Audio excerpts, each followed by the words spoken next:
Praise the Lord. எல்லாரும் எப்படி இருக்கீங்க? நல்லா இருக்கீங்களா? ஓகே, எல்லாரும் ஸ்டோரி கேட்க இன்ட்ரெஸ்டாக இருக்கீங்களே. நேராக ஸ்டோரிக்கு போயிடலாமா? ஓகே. அது ஒரு பெரிய நீச்சல் போட்டி. நீச்சல் போட்டிக்கு எல்லாரும் ஆயத்தமாக இருக்காங்க. பார்த்தீங்கன்னா இதில் பீட்டர்னு ஒருத்தர் அந்த நீச்சல் இது வந்து சொல்லி கொடுக்கறதுக்கு அவர் ஒருத்தருக்கு ட்ரெயின் பண்ணுறார், ட்ரெயினர். அவருக்கு பீட்டருக்கு யாருக்கு ட்ரெயின் கொடுக்குறேன்னா ஆல்வினுக்கு தான் ட்ரெயின் கொடுத்து வச்சுருக்காரு. ஏன்னா ஒவ்வொரு டைம் நீச்சல் போட்டி நடக்கும்போதும் ஆல்வின் தான் ஃபஸ்ட்டு வருவான். அந்தளவுக்கு இந்த பீட்டர் நல்லா ட்ரைனிங் கொடுத்து வச்சுருந்தாங்க. பாருங்கள், இதே மாதிரி எல்லாரும் அந்தந்த டீம் எல்லாம் வந்து ட்ரெயினர்ஸ்லாம் எல்லாம் அந்த போட்டியில் கலந்துக்கிற எல்லாருக்கும் எல்லாம் ஆல் தி பெஸ்ட்டு சொல்லி எல்லாம் ஸ்டார்ட் பண்ண போகிறாங்க. அப்போ மைக்கில் அனௌன்ஸ் பண்ணுறாங்க, இப்போ போட்டி ஆரம்பிக்க போகிறது, யார் யாரெல்லாம் நீச்சல் போட்டிக்கு வர்றீங்களோ எல்லாம் இந்த ஸ்டார்டிங் ஏரியாவில் எல்லாம் வந்துருங்க, பாயிண்ட் அவுட் பண்ணி வந்துருங்கன்னொன்னே எல்லோரும் ரெடியாக வந்துட்டாங்க. உடனே 1 2 3 விசில் ஸ்டார்ட் ஆனதும் எல்லாம் நீச்சல் அடிக்க ஆரம்பிச்சிட்டாங்க. எல்லாம் பயங்கரமாக பண்ணிகிட்ருக்காங்க. இப்படி இருக்கும்போது பீட்டருக்கு ஒரே ஷாக்கு. என்னடா என்ன ஷாக்குன்னு பார்த்தா, பீட்டர் வந்து கவனிக்கிறான், இந்த ஆல்வின் வந்து சரியாக நீச்சல் பண்ணல.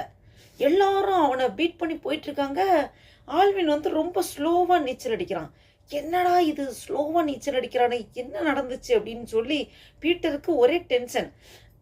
உடனே மற்ற போட்டியாளர்களுக்கெல்லாம் பயங்கர ஒரு சந்தோஷம். ஏன்னா ஆல்வின் தான் எப்போவுமே வின் பண்ணுவான், அவன் தான் ஃபஸ்ட் ப்ரைஸ் வருவான். அப்போ அவன் இப்போ லாஸ்ட்டாக வரான் ஓகேன்னு சொல்லி மற்றவங்களும் பயங்கரமாக நீச்சல் அடித்து முன்னாடி போயிட்டுருக்காங்க. இவன் ஸ்லோவாக வரான். பீட்டருக்கு பயங்கர டென்ஷன், என்னடா இது அப்படின்னு சொல்லி எல்லாம் போய் ரீச் ஆகி அதில் ஃபஸ்ட்டு ஒருத்தன் வந்துட்டான், அடுத்து இன்னொருத்தன் 2வது ப்ரைஸ்ன்னு சொல்லியாச்சு, எல்லாம் முடிச்சு இவன் லாஸ்ட்டாக மெதுவாக வந்து ரீச் ஆகிறான். அப்போ பீட்டர் அங்கேருந்து குடுக்குன்னு ஒடியாந்து, டேய் ஆல்வின், என்னடா ஆச்சு உனக்கு? ஏன்டா நீ இப்படி பண்ண? நீ எல்லாத்துலையும் எவ்வளோ ஃபாஸ்ட்டாக நீ வருவ, எப்பவுமே நீ ஃபஸ்ட்டாக வர ஆள், நீ இவ்வளோ லாஸ்ட்டாக வரையே, என்ன சம்பவம், என்ன நடந்துன? உடனே அவன் சொல்கிறான், ஆல்வின் சொல்கிறான், பீட்டர் நீங்கள் வந்து கோவப்படாதீங்க, என்னால் ஸ்விம் பண்ண முடியல, என்னால் இப்படி தான் வர முடிஞ்சது அப்படின்னு. ஏய் என்னடா பேசுகிற, நீ எப்படி ஃபாஸ்ட்டாக வருவ, என்ன ஆச்சு அப்படின்னு கேட்டால், அப்போ தான் அவன் பெல்ட்டை எடுத்து காமிக்கிறான். அவன் கச்சைனா பெல்ட் எடுத்து காமிச்சா பெல்ட்டில் ஒரு ஜிப்பு இருக்குது. அந்த ஜிப்பை ஓப்பன் பண்ணி காமிக்கிறான். 2 பவுன் தங்க செயின், கோல்டு செயின், 2 பவுன் கோல்டு செயின் இருக்குது. உடனே என்னடா அது கோல்டு செயின் என்னத்தை காமிச்சிட்ருக்கு அப்படின்னோடனே, இல்லை நான் சொல்கிறேன் எதனால் ஸ்லோவானு. நான் நீச்சல் அடிக்க ஆரம்பித்து பண்ணிகிட்டு இருக்கும்போதே காலில் ஏதோ தட்டுப்பட்டுச்சு. அது என்னடா தட்டுப்படுதுன்னு பார்த்தா இந்த கோல்டு செயின். உடனே 2 பவுன் கோல்டு செயின், இதை எப்படா விடுறதுன்னு அதை அப்படியே பக்குவமாக எடுத்து பெல்ட்டில் அப்படியே ஜிப்பு ஓப்பன் பண்ணி அதுக்குள்ளே வச்சுட்டேன். இருந்தாலும் எனக்கு பெல்ட்டு விட்டு கீழே விழுந்துருமோ, திரும்ப தண்ணியிலே விழுந்துருமோன்ட்டு நான் அந்த திங்கிங்லாம், எனக்கு இந்த 2 பவுன் செயின் மிஸ் பண்ணிடக்கூடாதுன்னே நான் நீச்சல் அடித்தேனா, அதனால தான் இவ்வளோ ஸ்லோவாக வந்தேன் அப்படின்னா.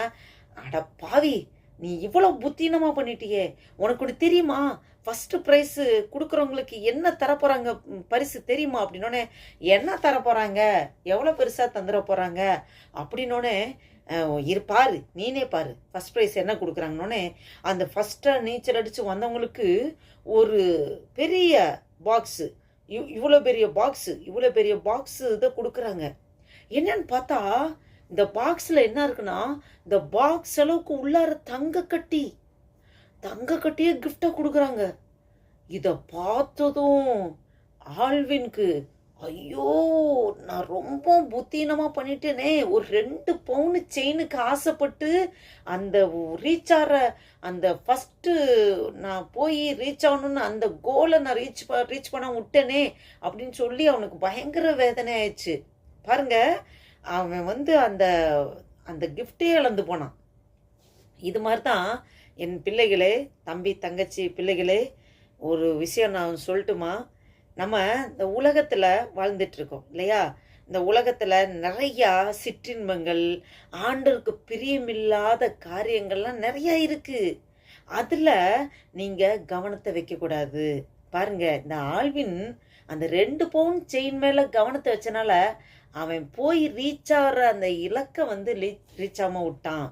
அவன் எந்த நோக்கத்துக்காக நம்ம அந்த கேமில் விளையாட வந்தோம் அதை போய் கரெக்டாக அச்சீவ் பண்ணணுங்கிறதுல அவன் விழுந்து போயிட்டான். அவன் அந்த 2 பவுன் செயினுக்கு ஆசைப்பட்டான். அது மாதிரி நமக்கு இந்த பூமியில் வாழும்போது அநேக காரியங்கள் நம்மளை இழுக்கும். இது தேவனிடத்தில் போகிறதான் இலக்கு. தேவன் சொன்னபடி, ஏசப்பா சொன்னபடி, ஏசப்பா வழியில் நம்ம போகணும். அதுதான் நமக்கு கொடுக்கப்பட்ட இந்த பூமியில் நம்ம வாழும்போது நம்ம ஆண்டவர் 2ஆம் வருகையில் அவரோட எப்பவுமே நம்ம கூட இருக்கணும் இல்லையா? அப்போ அதுதான் நமக்கு குறிக்கோள். ஆண்டவரோட நம்ம எப்பயும் இணைஞ்சிருக்கணும். அந்த நினச்சிக்கிட்டு நம்ம போகிறோன்னா ஏசப்பா சொன்ன வழியில் நம்ம நடக்க முடியும். ஆனால் அதை மறந்துட்டு இந்த 2 பவுன் செயின் மாதிரி உலக காரியங்கள், சிற்றின்பங்கள், ஆண்டவருக்கு பிடிக்காத அருவருப்பான காரியங்களை நாம் செய்வோம்னா நாம் அந்த அந்த பரலோகத்தில் போகிற வாய்ப்பை இழந்து போயிடுவோம். பாருங்க, அந்த பீட்டர் அப்படிதானே அந்த 2 பவுன் செயினுக்கு ஆசைப்பட்டு அவனுக்கு பெருசாக கிஃப்ட் கிடைக்க வேண்டியதை இழந்து போயிட்டான். அது மாதிரி நமக்கு இந்த உலகத்தில் இருக்க எதுவுமே வேண்டாம். அதெல்லாம் மாயை, அதெல்லாம் நிரந்தரம் கிடையாது. நிரந்தரமானது ஏசப்பா மட்டும்தான். ஏசப்பா வழியில் நடக்கிறது தான் நிரந்தரம். நம்ம அதுக்காக நம்ம ஓடணும். பாருங்க, இவையில ஒரு வசனத்தை படிக்கலாமா பிள்ளைகளே? பிலிப்பியர் சாப்டர் நம்பர் 3 வேர்ட்ஸ் 14. பிலிப்பியர் சாப்டர் நம்பர் 3 வேர்ட்ஸ் 14 என்ன படிக்கலாம்?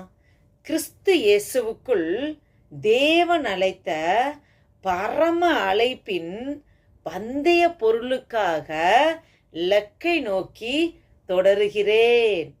திரும்பி படிக்கலாம்.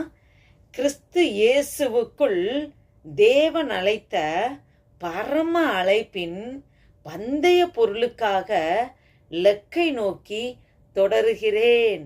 பிலிப்பியர் சாப்டர் 3 வேர்ட்ஸ் 14. ஓகே, சரி சில்ட்ரன், நீங்கள் இதை படிங்க.